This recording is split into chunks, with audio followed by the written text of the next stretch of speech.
Hello, hello, hello. This your boy Vic. Welcome back to Vic's Bro Spot, a place for real men with real issues looking for real answers. This is our spot. Glad to have you today. If you haven't already, please like and subscribe to my channel. That way I can push my show out, and that way you can stay up to date on all of my content. Got a good show for you today. We're going to talk about a few things that I think that we definitely need to talk about. Something that's kind of looked over today with the men. But today we're gonna go with a quick Bible verse. It's gonna be in Proverbs 27 and 17, and most of y'all probably have already heard this verse before. But it says, this is Proverbs 27:17. As iron sharpens iron, so a man sharpens the countenance of his friend. You know, well, let me get into the topic. So, the title I have for today's show is "A Brother in Need." All right. When we think about us being brothers, and when I say brothers, I mean brothers. I'm talking about, it don't matter white, black, Hispanic, Asian, whatever your background. The way I see it, if you are a man to me, you're a brother to me. But this is I just want to talk about. Seems like we lacking in this area, helping each other out. But let me start it off like this. So I got a question. Is it me, or does it seem that we as men really don't like to reach out for help? You know what I'm saying? Like, for instance, I'm not gonna lie. I got some partners right now that always get on to me. They be like, "Man, I saw you doing this the other day. I saw you doing that, bro, and I know that was hard work for you. Why you didn't call me? You know what I'm saying? Why you didn't ask for help or whatever?" Even on my job, at my job, at work, sometimes I be doing things that I know I probably ain't got no business doing by myself, but I don't know if it's pride, you know what I'm saying, or we're gonna talk about some other stuff about the way that I raised, but you know what I'm saying. I just feel like if we brothers, and you know what I'm saying, you a man, I'm a man, you got some advice, I'm sure, that can help me out. Just like I got some advice about certain things, you know what I'm saying, I can help you out with, but I don't know what it is. For me personally, and I would like to hear from y'all in the comments if you got anything to add, but it's hard for me to reach out to another brother for help. You know what I'm saying? And the thing about it is, I got guys that will help me. You know what I'm saying? I got some real, I'm talking about down. I'm talking about like four wheels down that are ready right now. If I call them, ready to help me out, but I won't call them. And I just got, that's something I'm just telling y'all I got to get better at. But how about y'all when it comes to stuff like that? Are you the kind of person, are y'all the kind of guys that, hey man, I need help. I need help now. I got to get better at that. I'm not gonna lie to you, man. I'm not really up. I'm not up on that too good, but I'm working on it. You know what I'm saying? I'm gonna get better at that. Another quick question: do any of you like ever hold back from helping anybody or helping another brother that you know is in need? Now, the reason why I want to ask this question is because, like, okay, sometimes I'll notice that somebody might need my help, like another brother or whatever. He might be in a position, with his old lady. He might, be in a position where he just needs some advice. He might just need something that I know I can give him. But at the same time, you know what I'm saying? It's like I might even hold back from helping the way that I know I could, because I don't want to. I don't know. It's like I don't want to impose, I guess, and I don't want to make him feel uncomfortable. Like, say, man, like I got the answer. I know what you need. Let me help you, man. I just sometimes, and then again, you know, some brothers, like I just described myself, don't want no help. You know what I'm saying? So I just my thing with me is, I guess I need to just try to figure out when to try to give advice, when to try to help, and when to just kind of, you know what I'm saying, just kind of stand back. You know what I'm saying? I don't know how you really find that balance, but when it comes to me, I guess I probably, if I can help in any moment, in any time, I probably just need to do that. You hear me?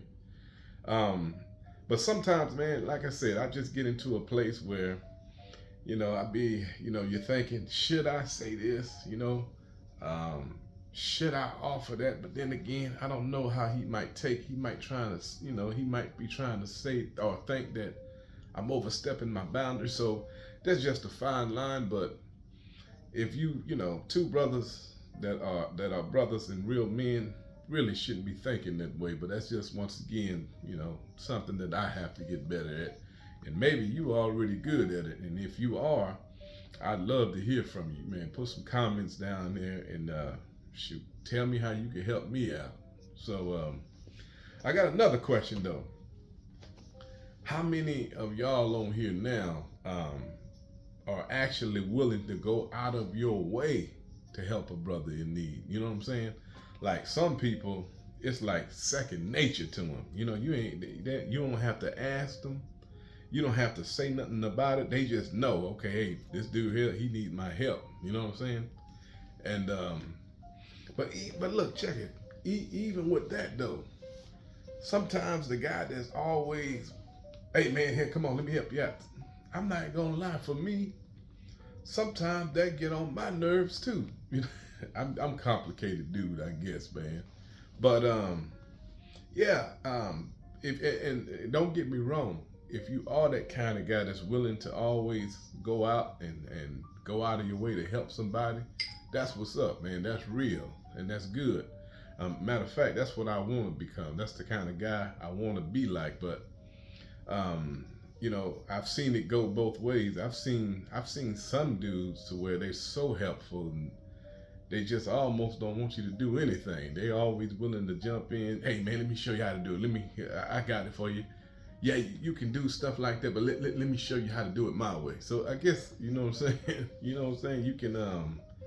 You can have someone try to help you out, which is cool, but then you can kind of have somebody to go out of the way. But you know, I definitely want to be better at you know what I'm saying, trying to find that balance to where I can say, bro, let me help you with that if you don't mind. I just got to find a way to, you know what I'm saying, to be better at that. Um, Now let me ask you this, and this is really the heart of my show today. Something that I really think that we need to talk about, and this is what I really wanted to discuss.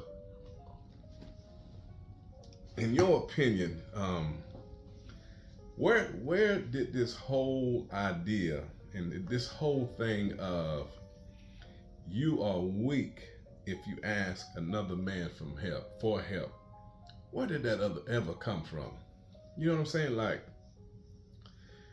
okay, when I growing up, when I grew up in the town where I grew up, you know, let's talk about this for a minute.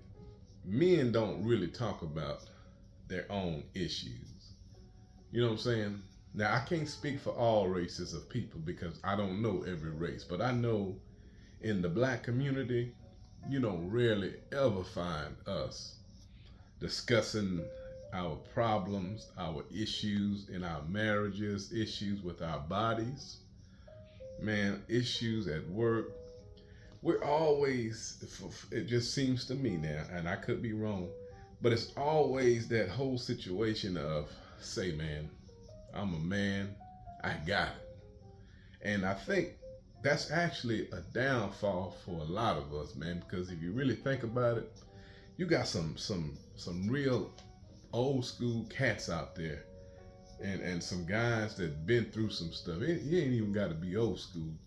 Just guys with good wisdom that can give you some real advice, some real wisdom. But I just wanted to ask you, where do y'all think that where that mentality come from? And the reason why I asked that, right, because some, like I said, um, some our old school dads, old school granddads.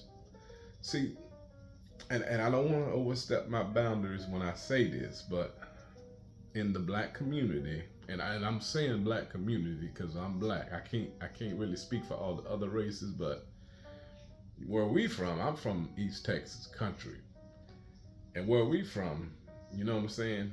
Everything was be a man, handle your business like a man, your issues, your problems, work them out like a man. And I know a lot of y'all on this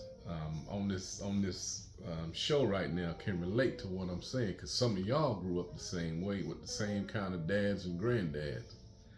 And I'm starting to think now, as I've gotten older, that I don't want to teach my kids that kind of mentality. You know what I'm saying? Like, I don't want my kids not feeling comfortable, or, what I'm saying, not feeling comfortable going to, other guys for advice or for anything. I got I got people, old school people in my family. They don't even go to the doctor, much less go to another dude for some advice or for some help.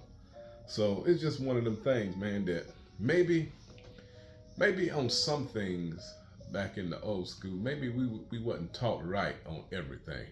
You know what I'm saying?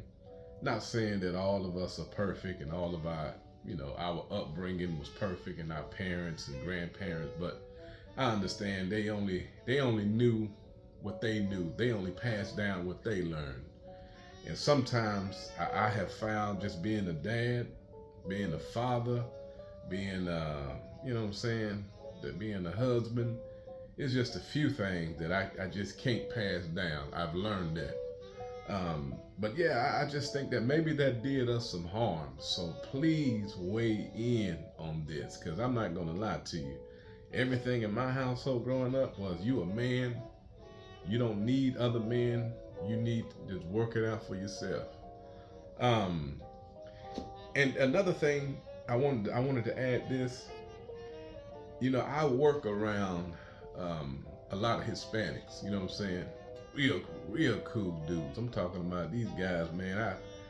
You know, and I worked with them for so long. I would probably call and discuss issues with them probably before some of my own closest relatives, man. Say real good dudes. But I just kind of, I ain't gonna lie to you. I just sort of sit back and observe them. I just watch them from a distance or whatever. And let me tell you, the things that they do that I've noticed is first of all, let me tell you this: they treat me like a brother. Man, let me tell you, anything I need, anything that I got an issue with, if I was to go to them, which I don't, with anything personal, but if I were to, those guys would hear me out, man, and they would offer me good advice. I'm telling you, real good guys. Some of them are younger, some of them are older. Real good guy, man. But I just kind of watch them, and it seems like for, once again, I'm not picking on the black community. I don't want nobody on here thinking that, but I've seen like growing up, my brothers. Let's say I would have said something along the lines of, "Hey, big bro, man, I'm feeling depressed about some stuff, man. You want to know what my brothers would have told me? You better take a shot of this Hennessy and shake it off." So, you know what I'm saying? And I'm just being real. That's where I come from. I ain't ashamed of it. I'm just telling you what's real. You know what I'm saying? But, and I can never tell my brothers things like, what, man, I've just been having a question, big bro. Like, I just been hearing, what's sex like? Let me tell you, that's the wrong thing to ask my brothers. My brothers be like, "Come on, I'll show you. We're gonna find some anyway."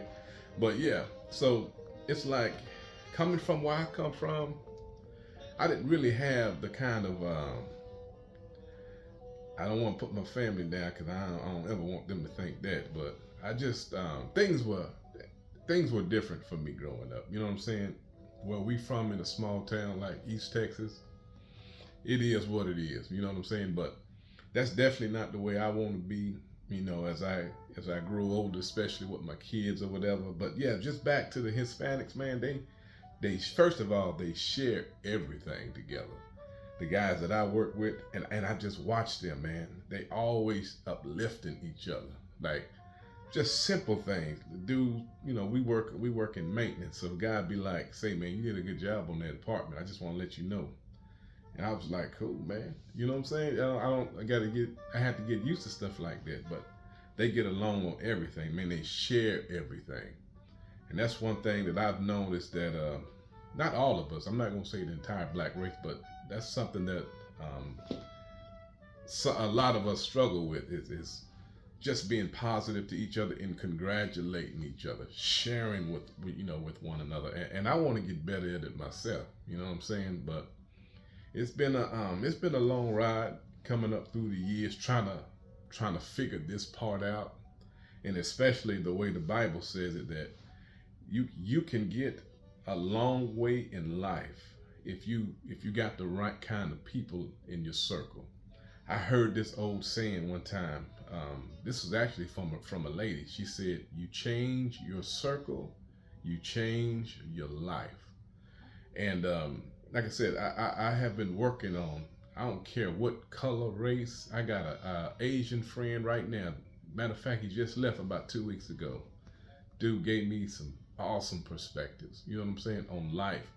I got some homeboys right now that I can call down for me. One of them, me and him get together on the spiritual level at times, but I'm telling you, I've had to undo a lot of stuff that I learned. I had to unlearn a lot of stuff that I've learned in the past, just so I can, you know what I'm saying, move on into higher ground, as to say. But one thing I just wanted to talk about, also, you know, this kind of ties into it, but we kind of really need to, if you struggle with certain things like I have, and if you kind of grew up like I have, we really need to start looking at each other as actual brothers, man. Like, for instance, if I'm somewhere and I see a brother just, sitting down to himself, maybe he might be on his phone or whatever, you know what I'm saying? We need to get into a place, and I'm talking about we, as in me also. I need to just go up to him and say, "Hey, man, what's going on? How you doing today?" That's what they used to do back in the day. But now, everything is this. You know what I'm saying? We don't hardly talk no more. At the gas stations, I see guys pull up on the other side of the pump. He get out, pump his gas. I'm there pumping my gas, and I'm just looking around. He doing the same thing. You know what I'm saying? Just simple things. You know what I'm saying? Just, "Hey, man, how you doing today? What's going on with you?" You know what I'm saying? Just simple things. But I just think that in order for us to really live out this scripture of iron sharpens iron, man, we got to try to be there for one another. We just need to get into a brotherly love sort of, some sort of a mindset. That you see another man out there struggling, instead of say, "Hey, man, he gonna be all right," we probably need to just go out there and see about him. You heard me?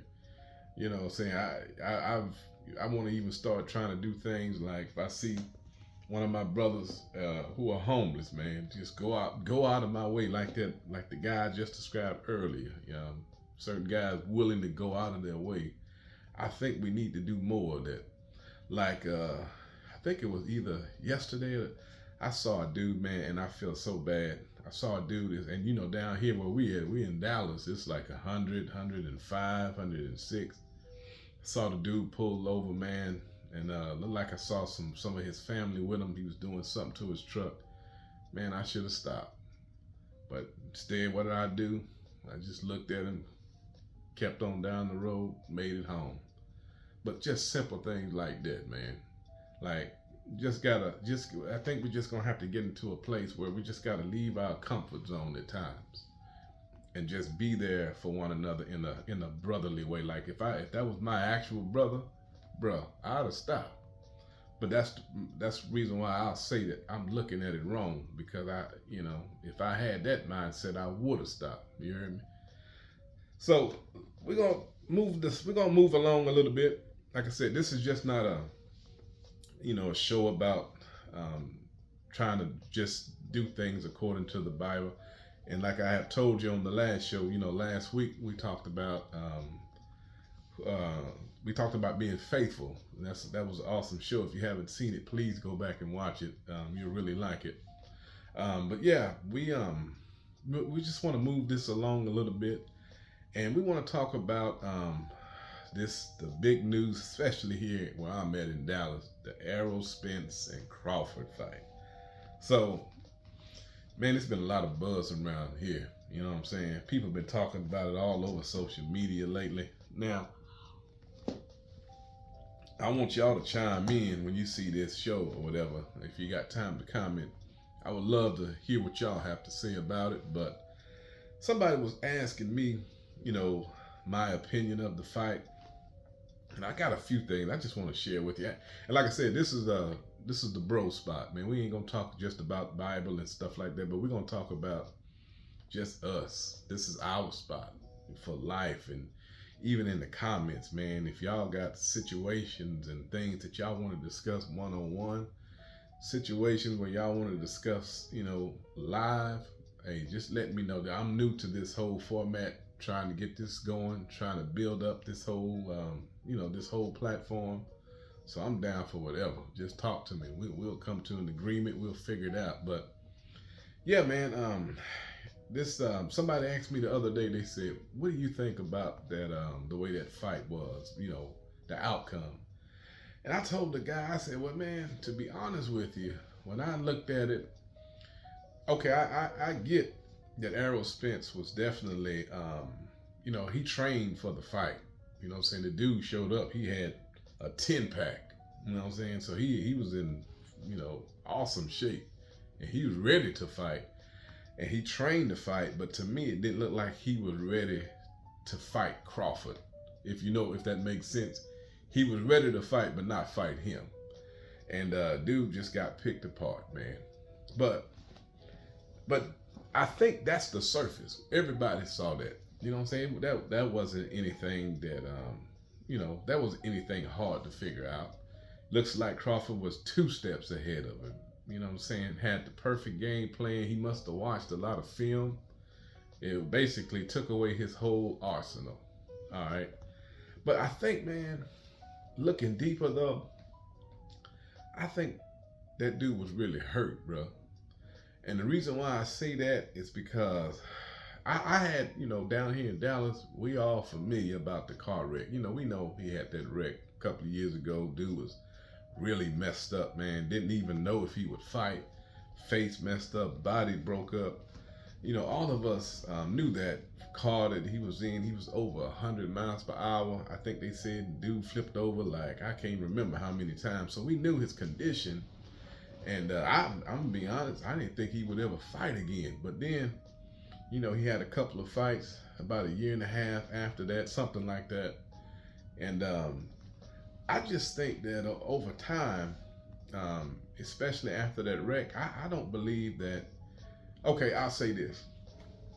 When I saw after like the second round of this fight, it was easy to me. Me and my brother was watching it, and I said to him, I said, "Bruh, this is not right. Something wrong with this dude here." And my brother was like, "No, he good, man. He's just fighting a more experienced fighter." And I said, "Okay, well, I just kept it to myself." I said, "Well, let me see if he come back before I say anything else." So we kept watching, and then the next knockdown happened. I said, and then in between the knockdowns, I saw the way that he had nothing for Crawford. He was getting hit. He was getting counted on every punch. But anyway, I told my brother, I said, "Bro, I said, you can say what you want. Something wrong with this dude. Something is off about him." I said, he don't look like he's all together. And then I heard his, I think it was the dude in this corner was saying, "Stop standing in front of him. Move left to right. Don't stand in front of him." and it looked like he couldn't quite understand that.